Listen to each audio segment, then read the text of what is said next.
Closed doors, I'm a fool for your love.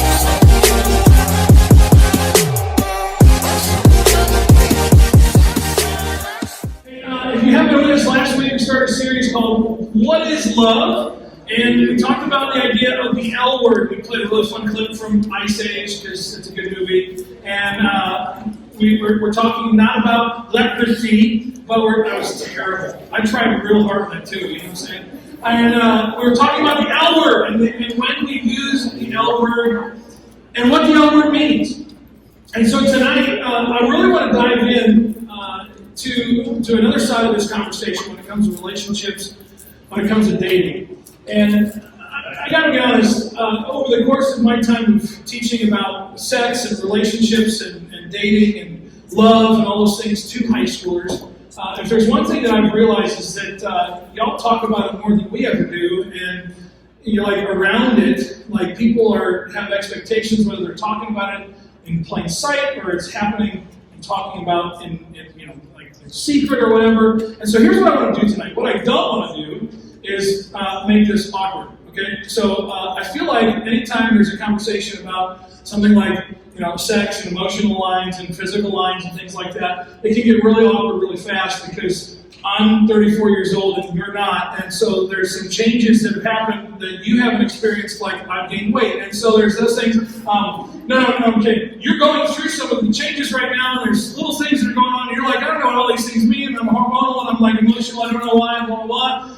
And so what I don't want to do is make this awkward. So we're making it awkward right now, so it's not awkward later, right? That's what we're doing right now. And here's what I want to do. I want to give you principles tonight. I want to give you some key things to think about. I'm not going to sit here and make it awkward. I'm not going to do what happened to me when I was in sophomore year of high school, which was really the worst way to teach sex ed ever. And I'll tell you a little bit about it in a minute. But that's not my goal. What my goal tonight is to help you have some principles, some thoughts, some philosophy behind this. And you're like, I need philosophy behind this. Because, again, we talked about this last week. If I can help you think rightly, then you'll chase passionately and you'll follow obediently. That's my hope for you, okay? And that's our hope in this whole conversation, is that we will be able to do those three things, okay? Now, here's what I need you to know. At the bottom of this whole conversation tonight, my aim is to pull some truths out of Ephesians 5. So if you've got a Bible, we're going to be in Ephesians 5 tonight. We talked about this last week. There's no passage in Scripture that says, here's how to date, right? I wish there was, because then I wouldn't have a job. But, there's no, here's the guidance on, it's somewhere in Hezekiah, I think, actually. And for you Bible quizzers know that there's no Hezekiah. And so the point is that we don't have, Jesus didn't teach, here's how you date in your teenage years, right? Because they got married in their teenage years. You know what I'm saying? That was what they did, is they usually were engaged and then married by the end of their teenage years. If you got married in your 20s, it was late in those days, right? And so we get some teaching from Paul that gives us some guidance on what the context of marriage is supposed to look like. And so we talked about that last week, what love is supposed to look like. But right before Paul gives instructions to husbands and to wives, he gives some instructions to the entirety of the church. And that's where we're going to pull some of our truths tonight. That's where we're going to really drop anchor as we talk about these things. Now, here's what you got to know, is that Paul kind of makes it pretty clear what he's after at the very beginning. He says this in verse 1. He says, therefore be imitators of God as beloved children. Therefore be imitators of God as beloved children and walk in love as Christ loved us and gave himself up for us as a fragrant offering and sacrifice to God. Now, here's the thing. When Paul says be imitators of God as beloved children, this word beloved is not just it's not like just, you have to earn this love. This is a statement of fact. This is, you are fully loved. You have all the rights of a child of God, and that means this is what he intends for us. So when he says be imitators of God, it's not because he's saying, hey, here's a bunch of rules I'm going to give you, and if you live by these rules, then I'll love you. And so I want to press in really quick before we talk about, because we're going to get to boundaries and guardrails and all those things in a little bit. What you need to understand is I'm not up here tonight to give you a bunch of rules of things you can't do in relationships. Just to give you a bunch of rules. I'm not up here to give you a bunch of guidelines so that you walk out of here and go, all right, well, if I do these 3 things, then I'll have a good relationship and God will love me. But if I don't do those 3 things, I'll have a bad relationship and God will hate me. That if I cross those boundaries, then somehow I'm not in the grace of God. What you understand is if we're going to talk about this stuff tonight, we have to have the same goal. We have to have the same thing that we're after. So I might say like this, tonight, here's what I'm after tonight. I'm here tonight, we're after trying to find ourselves having the flourishing life that Christ died for us to have. I'm trying to help you get to that end goal of a flourishing life, of life that Christ promised to you and to me. And here's what I would simply define that as, guys, you can put it up there. I would simply define it as God's best for us. Maybe you want to write that part down. That one's not in your notes. The flourishing life is, we're after flourishing life tonight. And simply defined, very, very, very simply defined, is that's God's best for you and for me. And so as we talk about these things tonight, our aim is not to say, here's all the rules you have to follow. So I'll take you back to my sophomore year in high school, and we're in the Bible and Performing Arts Center, which is the auditorium that we have at the high school. And they sit us down with my mom on my right, and my dad on my left. It's going to be a great night, can't wait. We all know what's coming next, right? It's the school-sponsored sex talk, right? And I got my mom on my right and my dad on my left. It's good. It's just a great night for me. It's just a really good night, right? And so they start this thing off, and the whole theme is abstinence, because that's what they're legally, by law, supposed to teach. That's what they have to teach. You have to teach abstinence, right?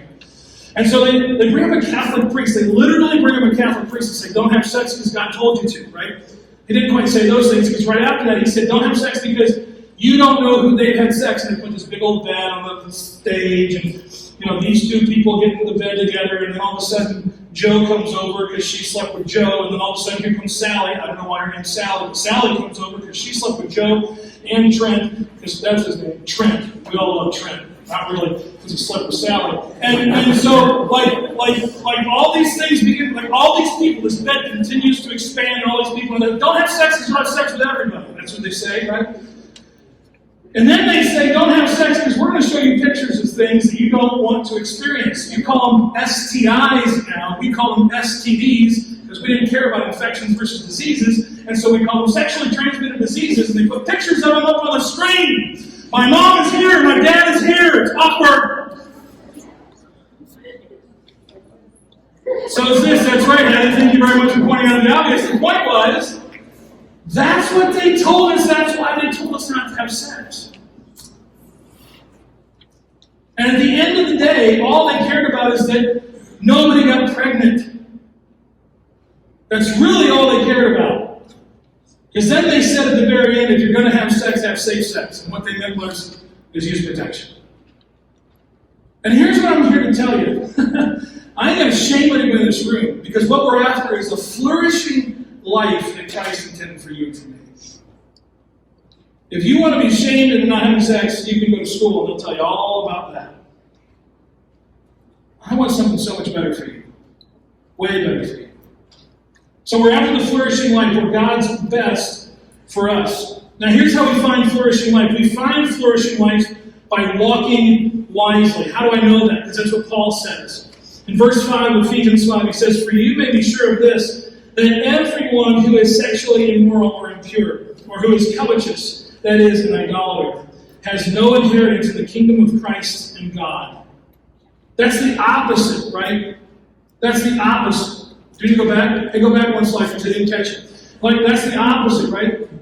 So the way for us to walk and find the flourishing life is we have to walk wisely. So those are the 2 things we're after tonight. Those are the 2 things we're after tonight. In the next 15 minutes, I want to give you a few thoughts and 3 keys to developing healthy guardrails that will help you on the path to flourishing life with Christ. Okay? Can we do that together? Are you in? You all good? We're not going to have like little Snickers and we make comments about where the line is and all that kind of stuff. Like, we don't have time for that because we go to lunch and well. Yeah, I understand. I get it. But let's just press through for 15 minutes, okay? Can we do that together? Thank you. Appreciate it. All right. I want you to consider this. Here's three realities. Three realities. These aren't scriptural necessarily, but these are three realities. First one is this. Everyone gives and receives love and affection uniquely.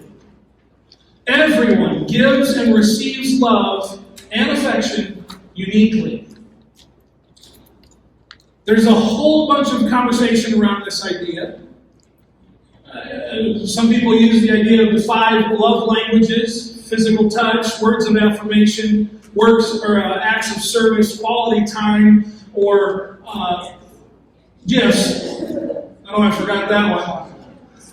That's the expensive one. Anyway, the point is, like, that's one version of it. But the reality is your personality is another way that you give and receive love. And so if someone speaks to a hurt you might have, or someone speaks to a trauma you may have had, or someone speaks to fill in something that you've experienced, you begin to receive love from that person. Why? Because they accept you, they affirm you. You find a place to belong with them. Right? And here's what's great, is when you know those things, you can give and receive love effectively. Right? When you know those things and you're aware of those things, you're emotionally aware, you can give and receive love, and you can communicate love and affection to somebody, right? If we were to simply define affection, it's just how we communicate that we love somebody, right? It's how we communicate that. Now here's the other side of that coin, is even though it might be a good way for us to give and receive love and affection, it's also a way for us to be taken advantage of. It's a way for us to become weak. It's a way for us to become vulnerable, right? Because that's how I receive love. That's how I most easily receive love. And when that happens, we begin to form bonds. Why? Because that person is communicating love to me, and that feels good. That's a good thing. That causes you to have serotonin release in your brain. It causes you to affirm that this stimulus, this thing that's coming at you, is a good thing and is a desirable thing. And so what begins to happen is we begin to form relationships, because we have to realize first is that we give and receive love and affection uniquely. Because although we might have the 5 love languages, we might have 9 personalities on the Enneagram, we might have Myers-Briggs and all the other junk, you are uniquely created in the image of God, and you give and receive love in a unique way. And the reality is this: you will give and receive love in a positive way, you'll give and receive love potentially in a vulnerable way. Everyone gives and receives love and affection uniquely. Number 2, nobody enjoys discipline. You know how I know? I really like ice cream. And I really like steak. And man, you know what's great with steak? Can I just tell you? Mushrooms and onions and butter. You know what I'm saying? Throw on some shrimp, you got surf and turf. You know what I'm saying? It's like heaven on earth, you know? Somebody told me that Chick-fil-A sauce is heaven on earth. They're wrong. Steak and shrimp, okay? With mushrooms and onions. And you can try and prove me wrong, you're wrong, okay? Here's the deal. I've talked about this before. If I only eat ice cream and steak and shrimp, I won't live very long. Right? Yeah, because you're halfway there. No, I get it. Right?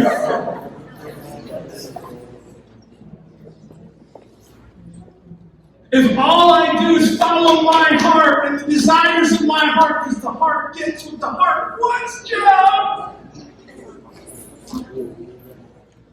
You know what you're going to get? Heart attack. A heart attack. That's exactly what you're going to get. Yeah, man. You're going to get a heart attack. I'm man. Nobody likes to eat salad. Don't lie to me and say, no, I do. Liar. You're a liar. You're a liar. Jesus will deal with you as he needs to. Okay? Unless, hold on. Unless it was made by Natalie Gerber. And then salad's delicious. It's delicious. Olive Garden's in. Let me introduce you to Natalie Gerber if you change your mind, okay? And we don't need a loud overcrowding to do it. So anyway, the point is, nobody loves discipline. Nobody enjoys it. Here's the deal. Jesus says, or James says in the book of James, he says, listen, God only disciplines the ones that he loves. God only disciplines the ones that he loves. He only causes the ones that he loves to have a desire for something different than what they normally would desire. So if I was to summarize or maybe put it in a small way of saying what discipline is restricting desire. Discipline is restricting desire. It's saying, okay, I know I want this, but it's not good for me always to have this, therefore, or it's not good for me to have this right now. So I'm going to restrict my desire. Why? Because the desire is going to lead me to a place I don't want to be. And nobody who's being honest enjoys discipline. Number 3, the path to walking wisely is lined with guardrails. The path to walking wisely is lined with guardrails. In that little blank space down to the right of the word bat, I want you to draw just a little one. I want you to draw on the far right side of your note sheet a little cliff. I want you to draw a little cliff. Draw a little cliff there. This is a high cliff. I don't know if you know this. There are some roads that are pretty close to some cliffs. I know this because my parents literally almost died in Hawaii one time. They were backing down the highway. Why, I'm not really sure, but you can ask Renee that sometime. And they almost backed the car off of the cliff in Hawaii. So we have a cliff. It's a really high cliff. You fall down the cliff, you die. Okay? Okay, that's a little extreme. I get that. Where's the guardrail when you're driving by the cliff? It's not right next to the cliff, right? It's not like as close to the cliff as it possibly can be, right? They didn't go, well, here's the cliff, let's put the guardrail right on the edge. You know what I'm saying? No. They took the guardrail and they pulled it in as far as they possibly could and still have a road, right? They bring it in as far away from the cliff as they possibly can, into what we might call the safe zone. So they bring the guardrail from the cliff as far in, and what's inside the guardrail? Did you draw your guardrail yet? Did you draw your guardrail? Draw your guardrail, sorry. Draw your guardrail. Come on, you got the cliff. You got the cliff. Oh, come on, it's stick figures. You got the cliff. Now you got the guardrail. What's inside the guardrail? Anybody know? What's inside the guardrail usually? There's the road. Thank you, Kale. Giving us that pretty Fort Wayne education there, baby. I'm just kidding. Inside the guardrail is what? No. Well, yes, but no. The safe zone. Thank you. It's like life. It's where we exist, right? But just inside the guardrail in the safe zone are what? Rumble strips. Right? There's rumble strips. If you've ever been down Road 1, you know what rumble strips are now, right? Or 216, they're all down there. 216, whatever. Yes. Listen. Right here. You got the cliff. You got the guardrail in the safe zone, and just inside the safe zone is the rumble strips. Why is the rumble strips there? Warning, right? So right inside the guardrail are these rumble strips to give you an alarm or a warning. Hey, guardrail's coming. And on the other side of the guardrail is not flourishing life. You know what I'm saying? On the path to flourishing life, on the path to walking wisely, there's lined with guardrails. Now, here's the deal. You and I decide where the guardrails are. You and I decide where the rumble strips are. So the question becomes, how do we have healthy guardrails? Well, let's talk about that. How to establish healthy guardrails. The first one, and we use the word bat tonight, because Batman is the best kind of superhero. Yeah, I know, I get it. So we're going to use the word bound. The first one is this: you need to establish a boundary. First word, boundary. B, boundary. You need a boundary. Ephesians 5:3 says this: but sexual immorality and all impurity or covetousness must not even be named among you, as is proper among saints. Let there be no filthiness, or foolish talk, nor crude joking, which are out of place, but instead let there be thanksgiving. Last year, I was a fool, and I stood right here and I said, here's the line. And sometimes we like to step on the line, and Paul says to flee from it. And I ran around the sanctuary. Sorry, freshman, I'm not doing it again. Okay? I'm sweating already, gang. I don't want to hear it. Here's the deal. As much as you don't want a part of this talk to be deciding for you how far is too far, guess what you have to do? You have to decide how far is too far. And as much as you may be annoyed when they ask you in the line of well, so are you going to decide where your line is? Guess what, gang? You got to decide where your line is. And that's where you put the guardrail? No. Because the guardrail's in the safe zone, right? If the line is how far is too far for you, which, by the way, you need to determine how far is too far for you. And if you think that I'm going to stand up here and tell you that the line should be just don't have sex, you're dead wrong, okay? But if you determine that the line is, let's just say, so that we can use something tame, holding hands, so you're like, what? Is he really going to say that? No. For the sake of the conversation, let's say it is. That's where the guardrail goes. Just inside that, right? So maybe just don't be in the same room. You know what I'm saying? If your guardrail is holding hands. So, some of y'all are screwed. Anyway, just kidding. But that's the line, that's the cliff, right? So you put the guardrail inside of that. You need to determine how far is too far for you. Can I suggest two things to you? I should suggest this. There are physical boundaries. And can I argue that those are extremely clear? We just don't like them. They're extremely clear. We just don't like them. Why? Because we like to play house before we're ready to found a home. You know what I'm saying?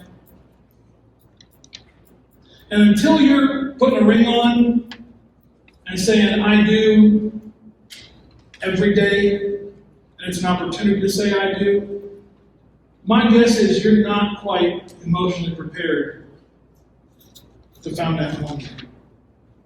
And so we play house. And you kiss every time you see each other, and you kiss every time you leave. And I'm over here puking, because I'm like, seriously, people? Really? Right? Or you watch movies, you watch television shows, they personify sex, they personify like everything up to a certain point, and they fade to black. They don't tell you what happens next, and they leave it to your imagination, right? And honestly, some of these shows and some of these things you guys watch, I'm just telling you right now, like, they have moved your line for you. I'm on TikTok. The reason I'm on TikTok is because I want to see what y'all are watching. You know what I'm saying? And I'm seeing what you're watching, and it's filth, all right? You're like, he's out of touch, he's 34. Yeah, I get it, okay? I'm not telling you these things that I want to put you in a box so you don't touch anything. I'm telling you these things because you got to start having better guardrails. And there are physical guardrails, and I'm going to tell you this right now, they're pretty obvious, you just don't like them.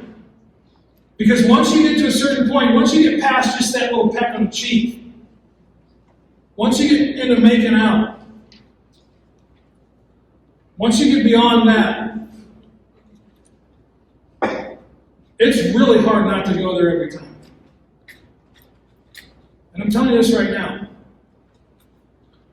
You got to have the guardrail inside that thing. Now, the reality is there's physical boundaries. Now, I'm going to tell you this. There's emotional boundaries. And a lot of you don't have emotional boundaries. I love you. Look at me. I love you. Okay? But a lot of you don't have emotional boundaries. And so you get this relationship that feels so tight. And it feels so good. And you're not crossing physical boundaries. So you feel pretty good about the whole thing. But then you start to decide where you go to college based on that relationship. You've not even figured out if this is the right person for you. And then when things get stressful, and things get like nitty-gritty, and mom and dad are saying, no, I don't think you should go there because it's just not the best for you. I don't think you should be with that person. I don't think it's the best for you. What happens? You get stressed, you get mad at mom and dad, and you cling to each other, and then guess what happens? You find yourself in a room alone and you compromise.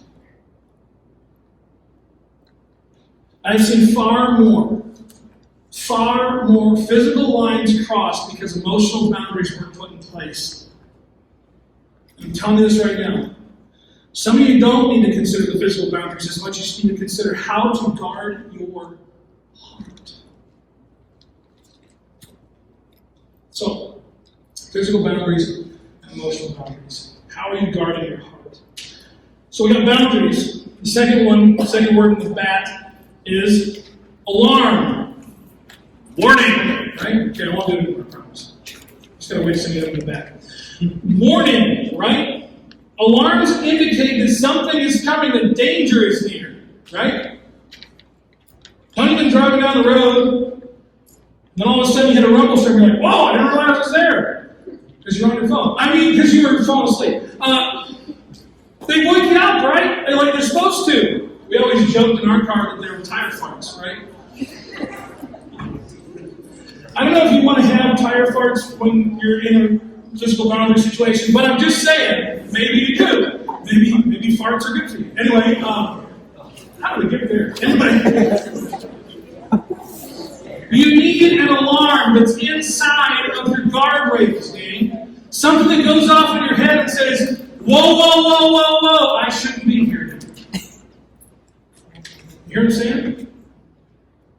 You need a Kevin fighting with Jim. Jim saying, no, we don't need a warning, we don't need an alarm, we don't need any of that.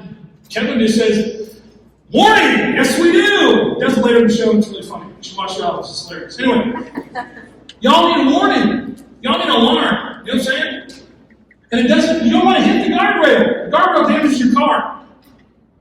The guardrail may not hold you in.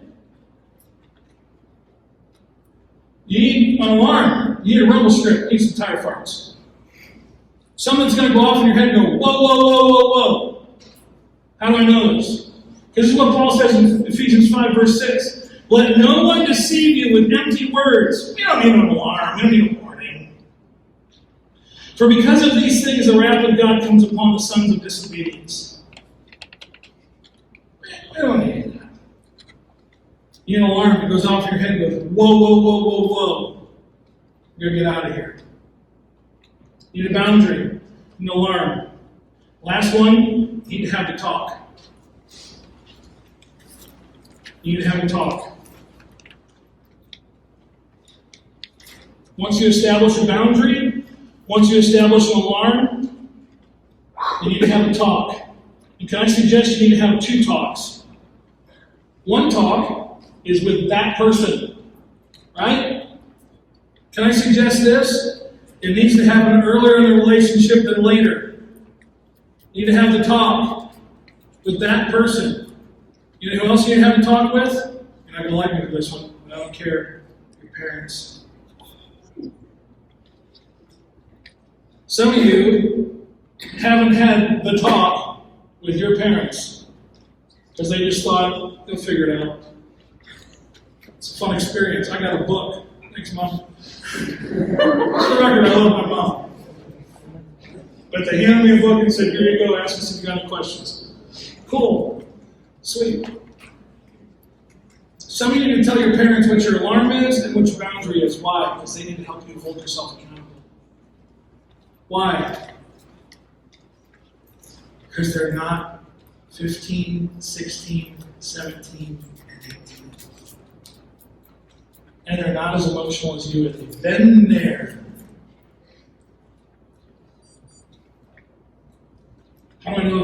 Paul says. Verse 7 of chapter 5 of Ephesians. Therefore, do not become partners with them. For at one time you were darkness, but now you are light in the Lord. Walk as children of light, for the fruit of light is found in all that is good and right and true, and try to discern what is pleasing to the Lord. Take no part in the unfruitful works of darkness, but instead expose them. Can I have a talk? Can I say this? It's okay if that talk is a deal breaker in the relationship. It's totally okay. Matter of fact, it probably is an indicator to say, maybe this is a warning sign. My mom and dad, when I was interested in girls, not that I was ever interested in guys, to be clear. That sentence came out weird. When I started to get interested in girls and try to pursue girls, there was times when I would get invited to things that I knew was going to put me in some compromising situations. Whether it was a party that we were supposed to go to, or we were going to be at her house by ourselves. And my mom and dad said a lot of things, but one of the things that they said that helped me so much is you can blame us. Just blame us. You don't want to go because you know you're going to compromise yourself, you're going to be in a situation that's not going to be, just blame us. I firmly believe you shouldn't use the God card to break up with somebody. Well, Jesus told me so. No, he didn't. He's got bad breath. Okay, he did. Okay. Now, sometimes Jesus does. I'll give him room to do whatever he wants. He is God. But here's my thing. This is a situation where it's okay to use the God card. Say, listen, Jesus tells me I can't be in that situation. And if that's a deal breaker, so be it. There's a better person for you out there. So, here's why this is so important to me. You do these things, Ephesians 5, 15 through 17 comes real. Skip to the slide and come back to it, guys. No, you got the right one. Go to the next one.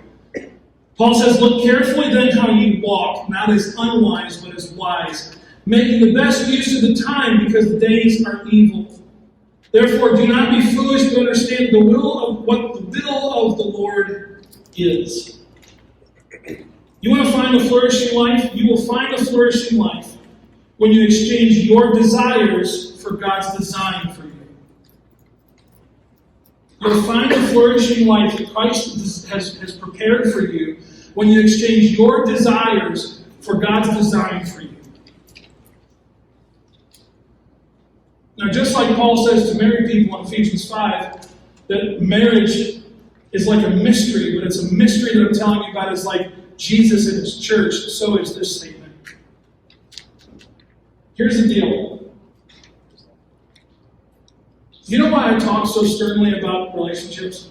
It's not because I don't want you to be in them. It's not because I think that you're all going to blow it, that you're all going to screw it up.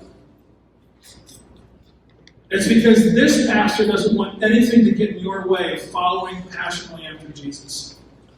And that's literally all I care about for you. That's why your small group leaders are here. They ask you questions you don't always like. Sometimes they challenge you in things you're not always comfortable with yet. Because all we want for you is you to be able to follow fully after Christ and have the flourishing life that he has intended for you. It will not happen if you don't put those boundaries in and discipline yourself. You'll find yourself in a situation that you didn't plan to be in. You'll find yourself as a senior in high school dating a freshman in high school. Why? I don't know. We've worked through it. It's fine. It's in the past, It's okay. It's good. But if you don't take those desires and say, listen, those desires are going to pull me over here. They're going to pull me over here. It's going to feel like it's pure, and your heart is not guarded. That means your heart is vulnerable. And when your heart is vulnerable, you get pulled to and fro from following after Christ. So what do? We do what the writer in Hebrews said in 12:1 and 2. He says, let us throw off everything that hinders us, all the sin and the things that entangle us, and let us run with perseverance the race that's marked out for us. Let's set our eyes on the author and perfecter of our faith, and running to the prize of the upward call of Christ and Jesus. That's what we want for you. That's why we talk about relationships like this. That's why you think you're going to walk out of here and think, well, Coke and I said you're not supposed to be in a relationship and you all should break up. I gave you some breakup lines tonight, you're prepared. So, no, I just want you to be able to follow Jesus. So I'm going to pray for you. We're going to do some small groups. And let's have some conversations that actually lead to that end. Can we do that?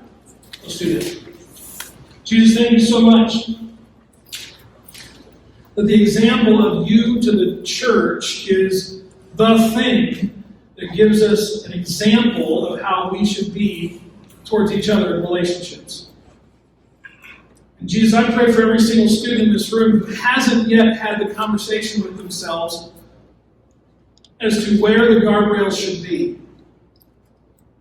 They don't have an alarm system in place. They haven't even thought about what it looks like to guard their heart. Maybe it's because they've never been in a relationship before. Maybe it's because they haven't cared before. I pray, God, tonight that there would be some students who would put some lines in the sand and say, all right, here's my line. So the guardrail needs to be like 6 feet inside or 10 feet inside of that. And the rumble strips need to be another 10 feet inside. So I don't want to get anywhere near that thing, because all that's going to do is lead me away from the flourishing life that Christ has promised to me. And so God, I pray tonight, maybe some of us just need to say, you know what, I just need some help putting the guardrails in place. I need some help making sure they stay there. Maybe some of us need to have some healing conversations and say, listen, I'm screwed up. It doesn't mean that I'm out of the grace of God. It just means I need to put those guardrails back in place. I want to be on that path of the flourishing life of Christ. Father, help us to operate in grace tonight in our small groups, and help us to have conversations that help us be more like you. We need your help. So, Father, I pray you come and speak. In Jesus' name we pray. Behind closed doors, I'm a fool for your love.